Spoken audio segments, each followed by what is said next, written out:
Et puis il y a ce nouveau cas de discrimination linguistique. Une liégeoise se voit flouée par une société de turn-out, donc flamande, sous prétexte qu'elle ne parle pas le néerlandais. Elle avait répondu à une offre de cette société de chèque hôtel l'année dernière. Jocelyne Leroy.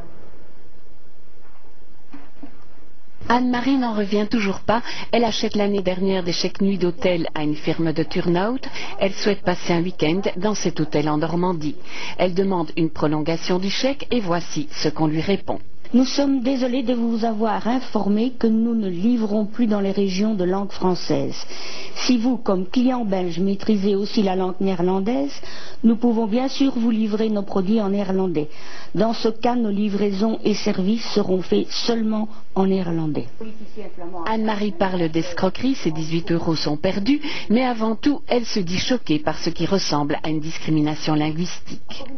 Extrêmement choquée. Je suis profondément patriote et unitariste, mais je trouve que c'est un procédé qui relève du fascisme. C'est ce qu'on entendait avant-guerre dans le régime nazi. Voici le guide français qu'Anne-Marie a reçu en 2007. Cette année, le français a-t-il vraiment été rayé de la carte? Nous vérifions auprès de l'entreprise. Est-ce que c'est vrai? Oui, nous ne publions pas en français, c'est justement en néerlandais. Pourquoi? Ça, je ne sais pas, je ne suis pas au courant de ça. J'ai noté votre numéro et je vais demander de vous rappeler. Et depuis quand? Je ne sais pas, je ne suis pas au courant. Les lois linguistiques ne s'appliquent en principe pas au secteur commercial. Pourquoi cette société flamande préfère-t-elle se priver de clients francophones? L'attitude, en tout cas, interpelle.